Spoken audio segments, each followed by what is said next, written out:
What's going on, guys? Welcome back to Season 4, Mental 26, Boston Bruins Franchise Mode Series. As always, guys, thank you so much for supporting the last episode. If you guys leave a thumbs up on this one, I'd really appreciate it. If you guys didn't miss the last episode, the Seattle Kraken, they're actually won the Stanley Cup. We had a really good run with them last year. I think we won 4 Stanley Cups with them in 8 seasons. We'll see whether or not the computer can match us, but right now, focusing on the Boston Bruins, we've actually missed the playoffs in our first 3 years. Now, all 3 years, we were, pretty average. We weren't like a terrible team by any means. I'm hoping this is the first year we can kind of get over that hump and actually get in. And I feel like we definitely have the squad to do it. First line here, you got James Higgins back on that top unit playing left wing. McTavish in the middle, now 91. And Pastrnak there, 96 overall. So he's still really good. 32 though. Only a few years left before he starts to regress. You then have Barzal, Zaka, and Fiala on the second line. Obviously, Barzal's a big trade made last summer. Third line here, Kopitar actually offered to us by the LA Kings, playing with Lindholm and Patra. If you guys missed it, Kopitar actually announced his retirement from the NHL after this season. So he's only got one left real life, obviously in game. He's been playing longer. Joshua there on the fourth line with Beecher and Jamie Benn, who we actually brought back.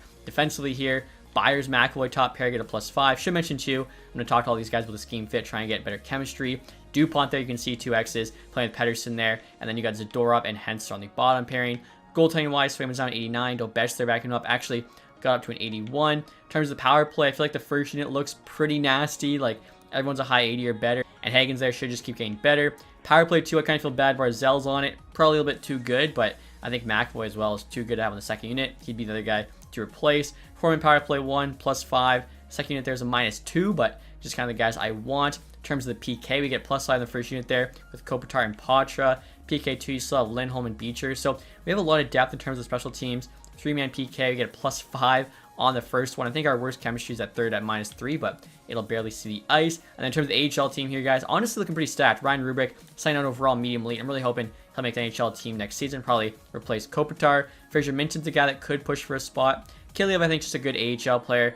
Tumala, maybe a fourth liner in the future. Harrison there, maybe also could be a fourth liner for us. Defensively, Svozil probably isn't making the team. Vasilyev, though, he just drafted 81 out of the draft. Now, didn't grow at all in the summer, but he's medium top 4. I think he'll definitely be a player for us in the future as well. And then in terms of the AHL goalies, we still have DiPietro starting there with Whitehead backing him up. And in case you guys did miss the last episode, I actually gave one of the A's to Kopitar after trading away Hampus Lindholm. Now we have Pastrnak there still wearing the A, and McAvoy is actually who we gave the C. I asked you guys who you thought should wear it, and it was kind of torn, but it seemed like the majority of you did want Charlie McAvoy. Now, for the ratings, guys, heading into this season, we've got 94 offense, 87 defense, 89 goaltending. Like I was saying before, I'm really hoping that's good enough to make the playoffs. And before we forget, guys, I do want to take a look at contract extensions for next season. So, top 3 guys on our contract, it's good to see. Fiala's going to want a lot of money.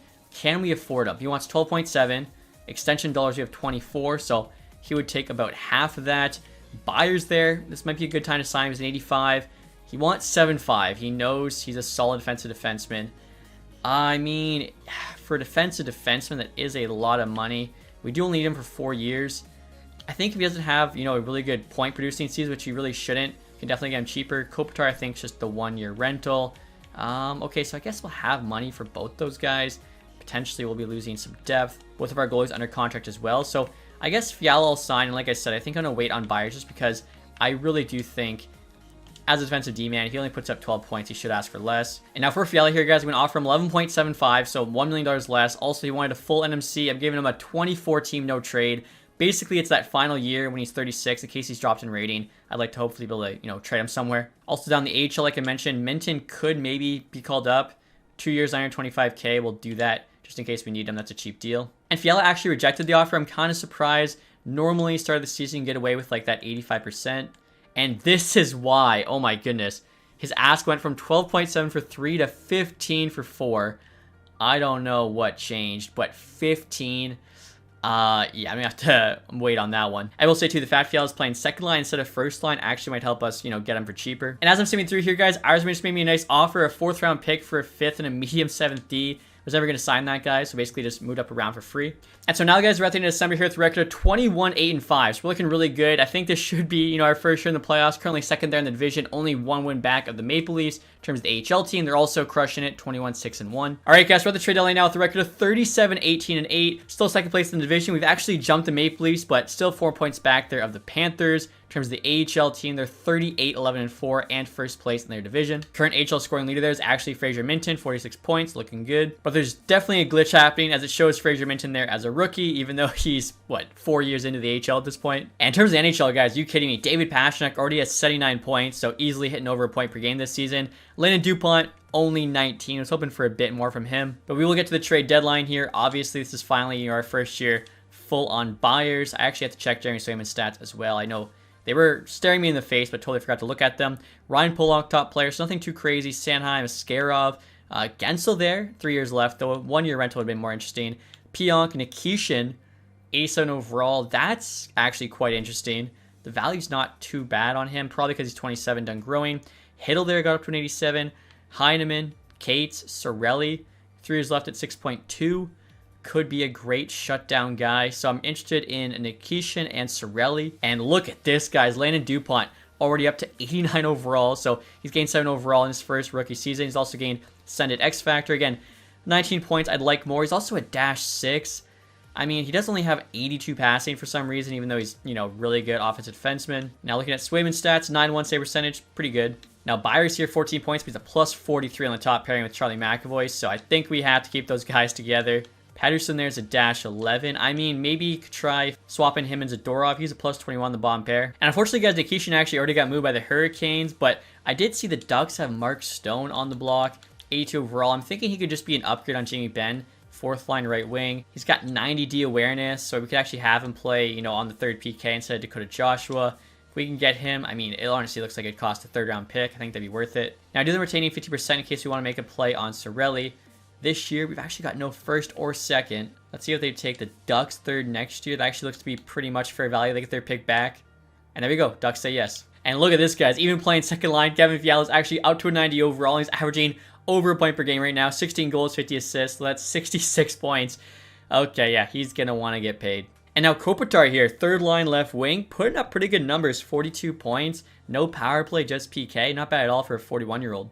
And so right here, guys, the trade I'm going to try and make for Sorelli. Filipula here, medium elite potential goalie. Brulard, medium top 4 defenseman. Sorelli, obviously, everyone knows, very good two-way guy. He's actually got almost 50 points there, 62 games. He's got 2 solid X factors, 90 D awareness like Stone, pretty good physical stats, can also score points. So I kind of see him being like an upgrade on Elias Lindholm. Lindholm has dropped. I'll show you guys, like an 84 now. So Sorelli, full contract. Let's see what they say. Value's pretty equal. They want both. He's on the block. Trades rejected. Okay. I think we're very close, though. They do like Naslin here, medium top 9. I don't mind giving him up. And now they say yes. Okay, so bringing in Sorelli, that is huge. And like I was saying, guys, Lindholm here is down to 84. He does have 20 goals this season, though, which is at least something good. But with him turning 35 this summer, I honestly might look to trade him away. Luckily for us, he actually will have only a modified NTC opposed to that full no move clause. And so the trade deadline is not complete, guys. Again, we made 2 trades there, Sorelli and Stone. So again, 2 of the better two-way forwards in the league. 2 guys that actually played for Team Canada, I just realized. Now, looking at the rest of the trades, you got Connor Zary there going to the Flyers. Nicholas Hague to the Wild. They also get Nick Paul. Heineman there to the Devils. JJ Moser to the Avs. Let's take a look. Cizikas to the Flyers. Our trade for Sorelli. Marino there to the Leafs with O'Connor and Gustafson. Spence to Utah. Shilov's there to the Sens. Sandin to the Sens. And Holloway to the Sens. They're loading up. Kopp there to the Minnesota Wild. That's actually probably a good trade for us. Our trade for Stone. Neil Pionk there to the Canucks. Hiddle goes the other way to the Jets. Toronto give up a 1st round pick for Schwartz and something else. Hopefully it's a big something else. Granlund there and Kostelnik to the Vegas Golden Knights. Bjorkstrand there returns to Columbus. And then Nikishin, first trade of the day. That's why we couldn't get him. He went to Montreal for a 1st, Muzzin, and Rabbit. Interesting name. So actually, trade deadline, guys. Here's an updated look at the team. You'll notice, too, the chemistry's a bit better. Had some talk to guys about scheme fit, although most of them honestly rejected me. So top 6 there is the same. They're crushing it. 3rd line, we now have Sorelli on the left wing, Kopitar in the middle, Patra still on the right wing. And then the 4th line there, you got Stone, Lindholm, and Beecher. So because of that, we do have both Ben and Joshua scratched. Ben doesn't really do anything for us. We can let him go after this season. Joshua I could have traded, but honestly might bring him back, as we're probably going to be losing Kopitar and Lindholm, possibly Stone as well. So just wanted to kind of have an option there. Defensively, like I mentioned too, Zadorov and Pedersen have been switched. So hopefully better plus minus. I think the power plays have all stayed the same, although actually power play 2, we got Sorelli out front of the net, so hopefully you can help them out. And then PK1 also has Sorelli on it. PK2 there has Stone, and then I think 3-man PK2 also has Sorelli, so definitely using them quite a bit. Hopefully, they give us that extra push here in our first playoff appearance. AHL-wise should be same team. And now check this out, guys. Made it to the end of the season with a record of 49, 23, and 10. So 1 win shy there, 50. Still, though, won the division, 108 points. Actually ended up finishing 3 points above the Panthers. We also won the conference and the entire NHL. Wow. So after 3 years, no playoffs, win the President's Trophy. That's why you rebuild. I mean, obviously, we would hope to finish a little bit worse those first 3 years, get better picks, but we're doing it the right way. AHL team, though, did hit 50 points. That's awesome. And they have 107 points, which also has them currently first place in the AHL. So if both teams could win their respective leagues this season, I think that'd be very, very cool. Now, starting off with the NHL team here, David Pastrnak finished with 102 points, 65 goals. I feel like that definitely could be good enough for Misha Shard. McTavish is a point per game. Very curious to see what happens with him in real life, whether or not he'll get traded. Hagen, 77. So yeah, on that top line, had a much better season. I could see him getting up to like a 90. And he still has 1 year left on his entry level, which is huge for us. Fiala, 72. Tied with McAvoy. Again, that's why he's on that top power play. Sorelli there, 62. Let's see. With us, 13, 18. Actually, for a third line, that's really good. Obviously, he's also playing power play, playing PK. Barzell did solid. Kopitar did really good considering his age. Potter had 51. So what is that? 9 players, 50-plus point. And Zach there could have made it 10. Was only 3 away. Lindholm, 42. Still not that bad. Stone. I mean, the rest of these guys. Obviously, DuPont, you'd hope for more than 25 points his rookie season. But I'm sure he'll get it going. Goaltending here, Swayman gave us a 911 save percentage, 272 goals against. AHL DiPietro at a 904, 229. Look at the skaters, Tumala, 69 points, nice. Kuznetsov, Rubric, and Minton, all 63, very interesting. As I mentioned, Minton here in his 4th season in the AHL and somehow rookie. And now next year, guys, we'll take a look at the entire league for the NHL. And McKinnon, 110 points, wins the Art Ross. You had McDavid there, tied with him. McCarr, 105, absolute cheat code. Connor, 104, Pastrnak, 102. Oh my goodness, and I just saw McKinnon, 74 goals. Beat out Pastrnak by 9. That is crazy. Matthews, Draisaitl, Bedard. Honestly, tons of guys with 100-plus points this year, which is good to see. Obviously, already mentioned it, but yeah, McKinnon 1, Pastrnak 2 for goals. Jeez, McKinnon just scores a ton in this. Behind McCarr, you had Quinn Hughes, the Flyers. Dahlin, Brant Clark having a huge year. McAvoy, though, 5th in scoring, not bad. Goalies there, Bobrovsky and Hill tied for wins. Save percentage there for starter, Shesterkin at a 924. And also the best goals against, the 258. Rookie skaters, I'm sure DuPont's nowhere close. Yeah, Kirill Yass, he's the guy that actually went above Landon DuPont, 2027 first overall. He put up 76 points to the Sabres. I had Yzerman just making the NHL right now. Let's see. I mean, wow, yeah, Landon DuPont is quite far down. Cole Hudson put up more points than him. Michael Misa just now making the NHL. Very surprising to see that from the Sharks. They actually left him down in junior for 2 more years, putting up 100 points each time. So yeah, that's interesting to see again. DuPont, I still have faith. He's got another X factor since we last looked at him. He's just going to keep getting better and better. And like I mentioned, guys, in terms of the entire league, we finished first place, taking home the President's Trophy, 16 to the 100+. Tampa Bay gets screwed, 11th place in the league, and they don't make the playoffs. Buffalo also can't catch a break. Vancouver, Utah there squeaking in. Anaheim, 48 points, sub 50, 29.3 point percentage. That is tough. Goals for, we were second in the entire NHL. Actually, we were tied with the Avs, 300 each, so I'd say call that first in the NHL. And then goals against, we actually had the 3rd best. So yeah, very, very good season from us. And now next, you guys will show the lines for our first round matchup. I was looking at the Ducks, though. So this is the team that couldn't even put up 50 points. I mean, they have a really good first line, not a ton of depth. I wouldn't expect them to be that bad, though. I mean, I don't know. You guys can let me know what you think in the comment section. But the team we're playing the first round is a classic rivalry, original 6 here. Montreal Canadiens. They got Kochetkov in net, 85 overall. Slavkovsky, Suzuki, Caulfield, Demonov's 89 now. Zachary Bulldog became a good player for them. They got Stenberg as well. I didn't even realize that. Stoller's here. 5th overall, 2028. He looks really good as a third-line center. Doc's still there. Michael Hage up to an 84. Defensively, they got Hudson, Dobson playing together. Reinbacher, Nikishin, of course, they traded for. Gooley, Engstrom there. This is a very solid team. I think on paper we're better. That's why we won the President's Trophy, but definitely a team I wouldn't be surprised to, see beat us here. So here we go, guys. First 2 games are going to be at home in Boston, TD Garden. And unfortunately, we lose game 1, 4-3. That took forever to get simming, but game 2 is a win, 4-2. So head to Montreal now, tied up, 1 apiece. Honestly, don't mind this. If we can at least take 1 game here at the Bell Center, I'll be happy. 5-2 win. Let's go. Keep it going.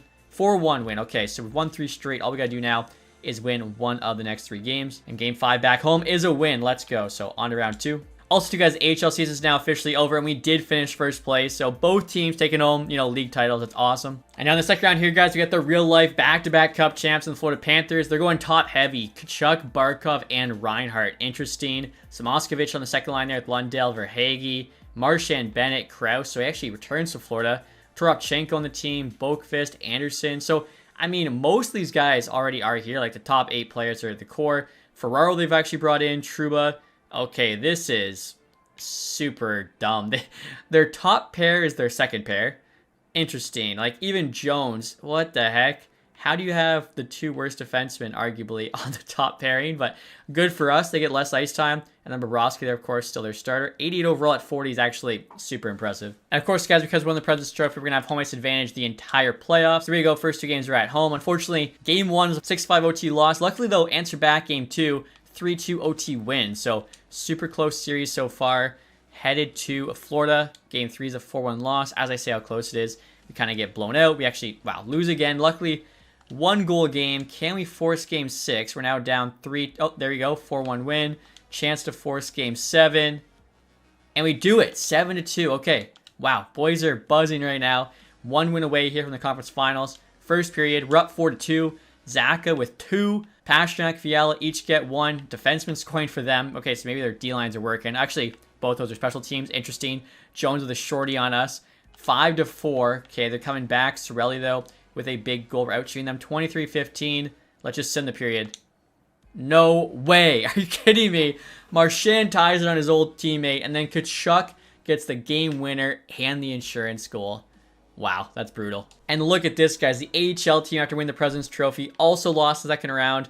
They were actually up 2-1 on the Islanders, but then lost in 5. And the playoffs are now complete, guys. The Minnesota Wild actually won the Stanley Cup. San Jose Barracuda with the Calder. I was hoping maybe the teams, we lost to would have went on to be the champions, but that's okay. Nashville there jumps from 3-1. Ducks, though, picking at 2. And now look at the playoff tree here, guys. You can see the Wild beat the Hawks in 5, Avs in 6, Jets in 6, and then the Blue Jackets in 5 to take home the Stanley Cup. Obviously, I think in this, they still have Kaprizov, so Wild fans probably hurts, because if you keep them, you could win the Stanley Cup only a few years from now. McTavish, what a playoff. 17 points in 12 games, up to a 91 now. Still has 1 year left to grow. Higgins as well, 16. He's now at 90. I think our team is just going to keep getting better. I mean, wow. Pastrnak, 15. Zaka had 10 goals. Come on. He's almost a goal a game in the playoffs. This team deserved more. We had, 6 guys on the team with a point per game in the playoffs. Sorelli was only 1 back as a third liner. That's crazy. Barzell was also 1 back. All assists. We'll take it, though. Goaltending, Swayman gave us decent numbers. Not amazing. Take a look next year at the awards. So, of course, President's Trophy, we'll take it. McKinnon, Art Ross, and the Hart. Makar, James Norris, 3rd straight year. 4th time in 5 years. Like I said, cheat code. McDavid, Lady Bing. Yost there, Calder. Boldy, Conn Smythe. Shesterkin got the Vezina. Gustafson, no, William Jennings. Jack Eichel now with the Preds. Mike Sullivan with the Rangers. Jack Adams. Hischier, Selke. Pastrnak, Ted Lindsay. Okay, so I mean, that's something. I was actually expecting us to get that. Most outstanding player voted by the NHLPA. And of course, McKinnon, Maurice Richard. So, interesting McKinnon won the Hart, but Pasta won the Ted Lindsay. AHL awards, like I said, no Calder, but we do win the league. In terms of individual awards, Bordelot, most points. Sasson there, MVP. Thornton, most goals. Sokolov, best rookie. Miller there, best defenseman. Romanov, best goalie. Carconi was MVP of the playoffs. Sasson also got sportsmanship. Poirier there, community involvement. And then Romanov also had lowest goals against. And next year, guys, taking a look at retired players. Wow. 2 legends both retired with the Dallas Stars. Ovechkin and Patrick Kane. That is crazy. 2 first overalls. Ovi was still in 87 at 43. Kane was down to 82 at 40. I mean, that'd be crazy. Dallas is a really good team right now. They have a really solid young core. I mean, veterans probably want to join them for a cup run. Kopitar there does retire. I thought he might. 41 years old. He was still in 83 at a good season. Panarin there retired with the Rangers. Letang stayed with the Penguins his entire career. Corey Perry there. JT Miller, 36, calling it quits. Interesting. Jordan Stahl, Drew Doughty was actually on the Red Wings. Okay, so I mean, pretty big names. Pacioretty, Dougie Hamilton, Gus Nyquist above. I think I saw Brock Nelson. You've also got Cam Fowler there. Wow, so yeah, honestly, huge retirement class. In terms of the goaltenders, Varlamov, Allen, Grubauer. And look at this, guys. Anze Kopitar is now a coach, so I mean, maybe we'll bring him in. Usually, though, they ended up not being, like, what I need. And now, before we get to the draft, guys, I was curious to see if Fiala's price came down, and it did. 13.5 right now for 3 years, so I'm actually not even going to make him an offer, but it's good to know, because honestly, that could drop again when we actually get to the real resign phase. I usually find After the start of the year, your cheapest next time is the actual re-sign phase. Most of the time, anything between is going to cost you a bit more. So take a look at the draft class. Just got 5 standard medium elites at the top. Gems here. I mean, medium elite goalie. That's going to be what? Late second round. That's not bad. We don't have that pick. A low elite there in the 7th, also solid. This guy, if he is low elite, he'll be like in the 4th. Now, guaranteed potentially. I mean, this guy is probably a high starter, but still in the 4th round. Guaranteed medium elite, Rod Hackett, going to go 11. You got another goalie, actually, guaranteed medium elite from Hungary, Madsen there, also late second rounder. This guy late first, Smiles, 3 NHL ATA, Chara, he could be elite. Also Quint there, going to be like a 3rd round pick. And now next year, guys, trying to make a trade for the 2nd round pick to get that medium elite goalie, offering the Blackhawks here Mishak along with a 3rd and a 6th. And they say yes. Okay, so I think that's good. I told you guys before, I don't want to trade up into the 1st round. I think it makes it, a little bit too easy, but maybe for another series we can. So we'll just sim to our pick here. We have 2 different medium elite goalies we could take.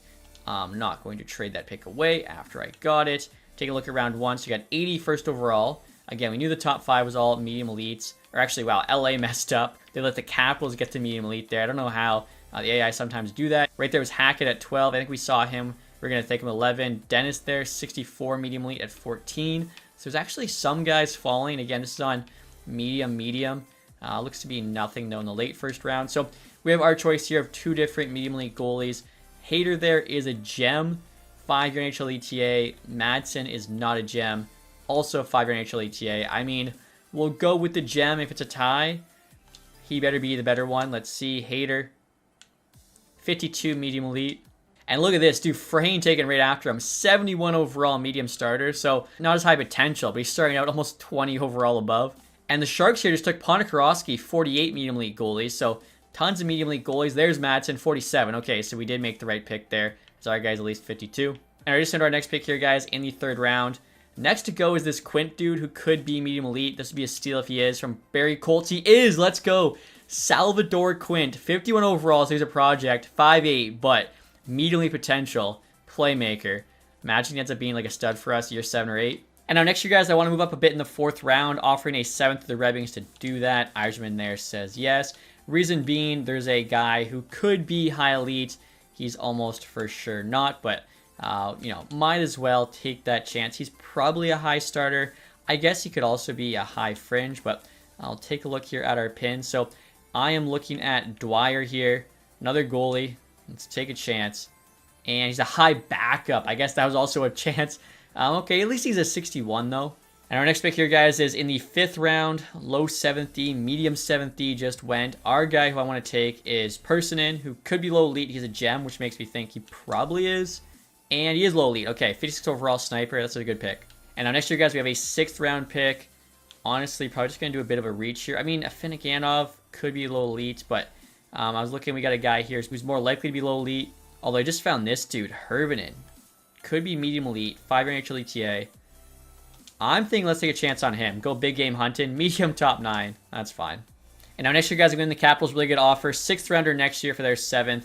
They say yes. It's an early 7th. Allows us to take that guy who I was going to take there before I decided to take a chance. So we'll just go to our pins. Highest one here is Agostini. Supposed to be low elite. He's a gem. And he is. Let's go. 53 overall. And then our next pick here, 220. We should be able to get our final guy who hopefully is a medium starter goalie. He did have 3 bars there. Elliot Ricky. And he's a medium starter goalie. Let's go. So I think that was actually a really solid draft considering the fact we didn't have a 1st round pick. Walked away with a lot of good talent. And so now I get to the re-sign phase of $21.5 million in cap space. I see McAvoy will need a new deal next season. That's going to be like $15 million probably. Hagens as well. So I think this next season's kind of our window because we're going to be paying out, what, an extra 6 to McAvoy and probably like 10 to Hagen. So $16 million out of nowhere. Fiala, 13.6 on a 4. Again, that is the amount of years I want. Now the money for him, I think we can make work. I'm going to offer him $100K more than I did at the beginning of the season. 11.85 because it's still in like those final 2 bars.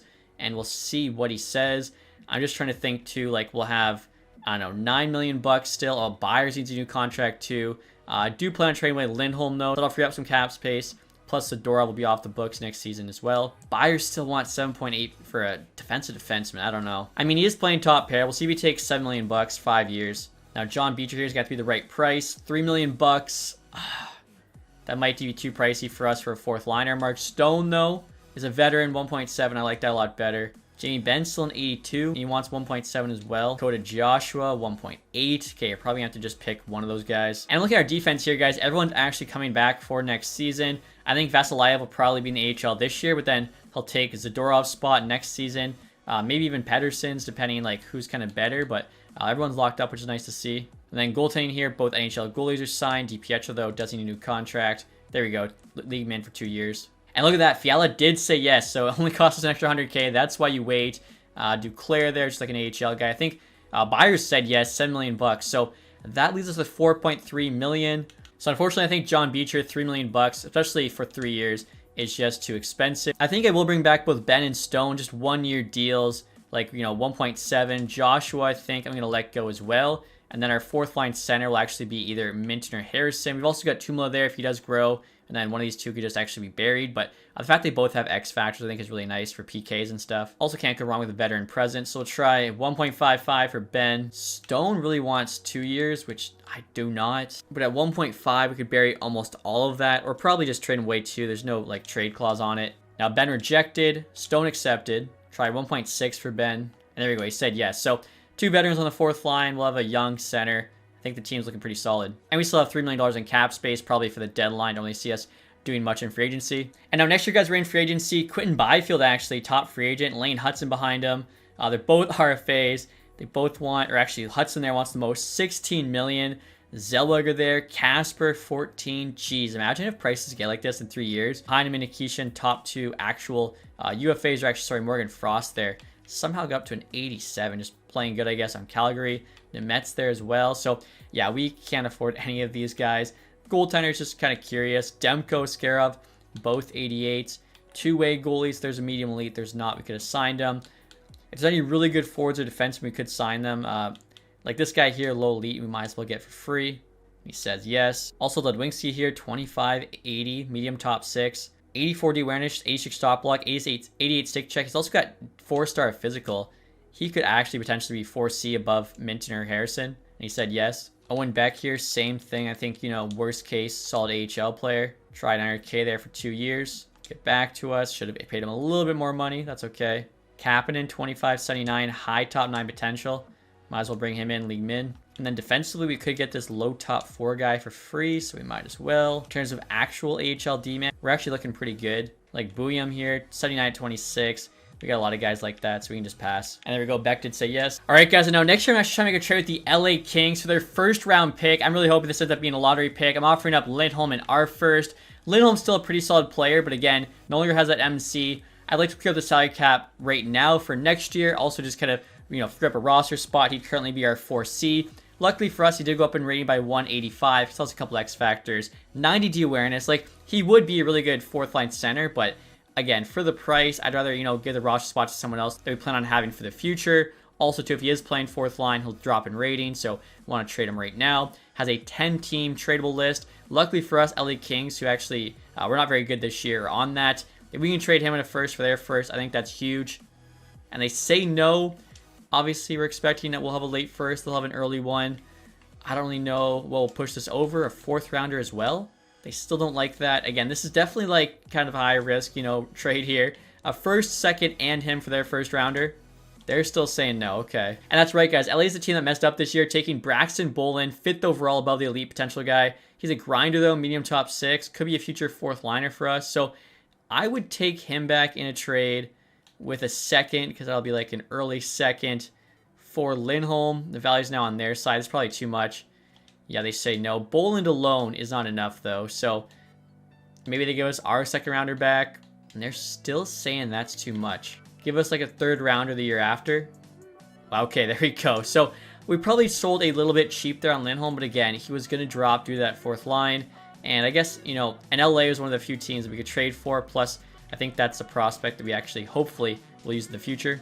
And you guys can see there, too, at the bottom, we actually have almost $10 million now in salary cap. So we can be very aggressive at the trade deadline. Even right now, we could take a look at free agency, see who's still available. I mean, the top guy there is Jason Zucker, wants 5.3. Doesn't really do much for us. Most of the good players, Lecker, Mackey, you got Yakimchuk there. He's actually on LA now, $7 million, but it doesn't really do anything for us. We've already got Landon DuPont, so I think we're actually just going to keep this money, again, be active at the trade deadline, and also to have it for next summer. And we're at the start of next season here, guys. Kopitar retiring. We do have another A to give out. Obviously, Ben was captain of the Stars. Stone captain of the Golden Knights. Fiala's a good player. Zach, I think, has probably been here the longest. Everyone else remaining.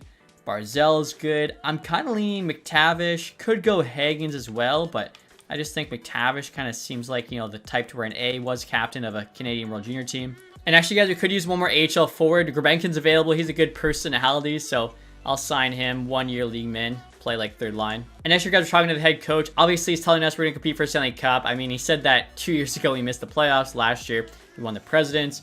This year, too, I think we'll do conditioning as we did 5v5 last year, which dropped the speed. That should boost it back up. And now look at the lines for next season, guys. I'm very excited. This is definitely a Stanley Cup winning team. So we got Hagens, McTavish, and Paschak on the first line, getting a +5. Hagens is now 90, and he's also got 3 X Factors as well. Fiala there on the second line with Zaka and Barzell. I mean, that's a great top 6. Poitras there on the third line playing Sorelli, and Rubrick is down 83. Poitras trying to make a right winger. He keeps saying no, though. Stone on the fourth line there with Ludwinski and Ben. I think it's a solid fourth line. You guys might notice, too, literally every forward has an X Factor except for Ludwinski and Poitras. Kind of funny because this is all EA. I remember people complaining about our roster having too many X Factors. Byers there at 88 now on the top pair with McAvoy's at 96.